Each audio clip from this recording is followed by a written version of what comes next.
Porque essas pessoas acreditam os atritos da vida por terem uma personalidade forte. E muitas dessas pessoas acreditam que o mundo tem que se dobrar a elas. Olá pessoal, sejam muito bem-vindos nesse nosso canal, nesse nosso programa dedicado a discutir sobre marcas pessoais, sobre personal branding, que é o tema paixão da minha vida nesses últimos 22 anos. E o tema que eu trago hoje para a gente refletir aqui juntos é o que eu chamo de pessoas prisioneiras do próprio gênio. E você deve conhecer gente assim, gente que tem um gênio muito ruim e que diz que esse gênio é forte, que é personalidade forte. E são pessoas que acabam sofrendo muito, porque acabam destruindo laços, destruindo relações e tendo muitas vezes uma carreira totalmente decadente, descendente, por conta de não conseguirem controlar o próprio gênio.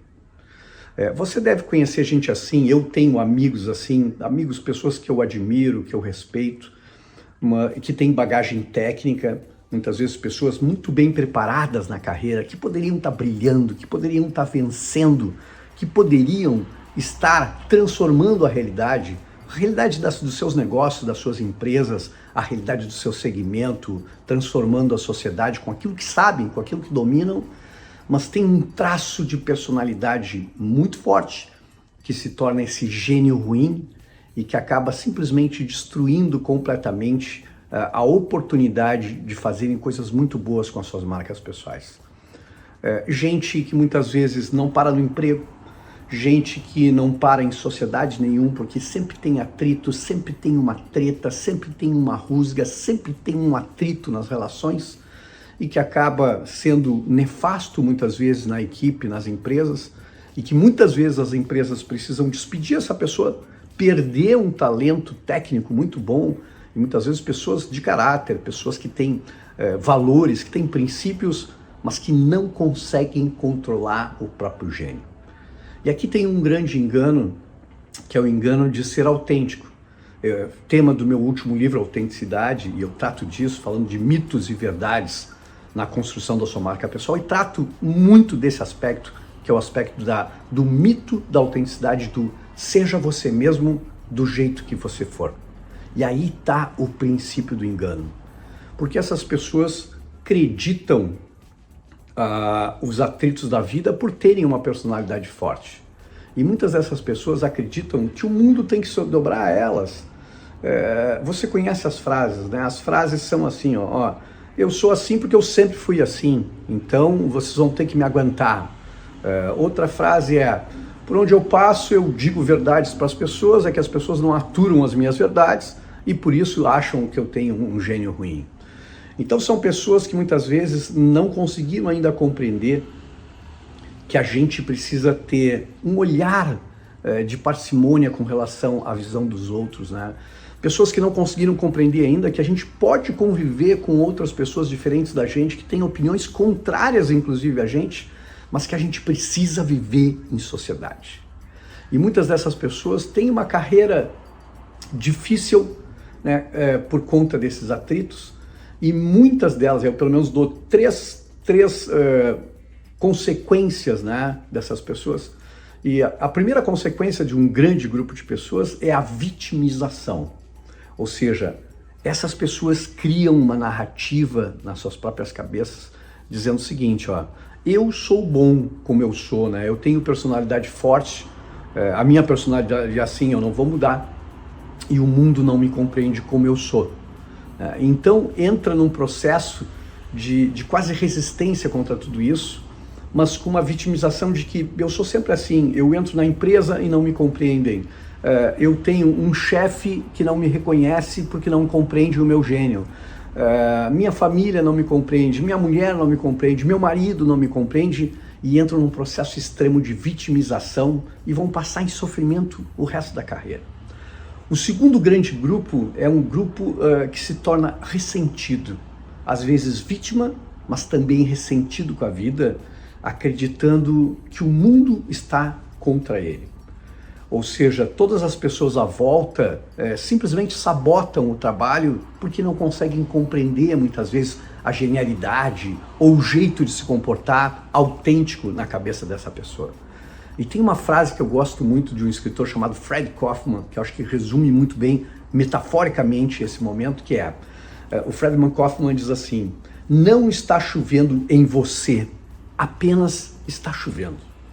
Ou seja, muitas vezes a pessoa acha que tudo é contra ela, a empresa está contra, o chefe está contra, as pessoas estão contra e todos estão lutando contra mim. E eu preciso resistir a tudo isso. E o terceiro grande grupo é um grupo que muitas vezes se torna tão ressentido que se torna cada vez mais agressivo com relação às outras pessoas. Ou seja, toda vez que as pessoas tentam dar algum feedback, todas as vezes que as pessoas tentam mostrar àquela pessoa o quanto o gênio ruim pode ser destrutivo, o quanto as relações são importantes, o quanto a gente vive hoje numa sociedade colaborativa, co-criativa, cooperativa, o quanto nós dependemos uns dos outros, o quanto é importante a gente acreditar nesse momento no que a gente chama de mindset da abundância, que cada vez mais a gente vai precisar uns dos outros para fazer o nosso trabalho, para fazer uma grande obra. Eu tenho sustentado a ideia de que a gente não vai ver gênios solitários tendo ideias geniais, grandes sacadas. Tudo vai ser coletivo. E sendo coletivo, cada vez mais a gente vai precisar uns dos outros e estabelecer laços de confiança para a gente poder crescer, para a gente poder prosperar e para a gente poder obter realização. Então, muitas vezes, essa agressividade, e eu compreendo isso, funciona quase como uma forma de resistência. Grave isso que eu estou dizendo. Uma ideia de seguinte: quanto mais me atacam, quanto mais me criticam pelo meu gênio ruim, mais eu tenho que resistir, porque eu passo a compreender que o mundo quer dobrar a minha espinha, que o mundo quer me despersonalizar, que o mundo quer me derrubar. Então, quanto mais críticas eu recebo por conta do meu gênio, mais agressivo eu me torno, né? E mais ressentido eu fico e mais agressivo. Uma espécie de, eu chamo de vida em looping. E essa vida em looping eu faço tentativas, o meu gênio me derruba e eu vou para baixo de novo. E eu tento de novo e a minha vida parece que nunca vai para frente, porque está sempre travada nas relações, sempre ancorada no atrito das relações. E essa é uma vida que, obviamente, você deve raciocinar aqui comigo, que ela implica em frustrações das relações pessoais, muitas vezes. É gente muito boa, mas que não consegue firmar nenhum laço. É gente, muitas vezes, já passou por muitas empresas, gente que já passou por muitas sociedades e desfez sociedades, gente que deixou uma série de pessoas, né, para trás, com pontes queimadas, né, com portas fechadas, e que vai só semeando cada vez mais atrito na vida, e cada vez mais essa pessoa fica tentando ser resistente com relação à mudança que os outros querem lhe impor. E aí a gente precisa fazer um raciocínio final desse meu tema Prisioneiros do Gênio, é que muitas das pessoas que poderiam estar brilhando, elas compreendem que essa autenticidade, entre aspas, eu sou assim e pronto, o mundo tem que me aceitar. E sendo assim, a narrativa eu sou livre, porque eu não dependo das opiniões dos outros, ou seja, eu não sofro com a opinião de ninguém, eu não dependo da opinião de ninguém. Então, essa pessoa acredita que dessa forma ela é totalmente livre. Mas é aí que vem o grande engano. Muitas vezes, essas pessoas não se dão conta que não são livres, mas sim que são prisioneiras do próprio gênio, que são escravas da própria personalidade. E aí eu queria que você ficasse com isso, raciocinasse comigo, que para mim, e eu respeito opiniões contrárias, não existe escravidão pior na carreira ou na vida do que ser prisioneiro do próprio gênio e deixar que o gênio dite as relações, que o gênio dite os seus entraves na carreira, que o gênio diga o que você deve fazer ou não deve fazer. Porque o sábio consegue compreender a visão do outro sobre a gente e a necessidade da gente poder crescer junto com outras pessoas. Então pense nisso, reflita comigo aqui. Se você está me assistindo no canal Marketing, toda semana a gente traz uma ideia nova aqui. Então, até o próximo episódio e um forte abraço a todos vocês.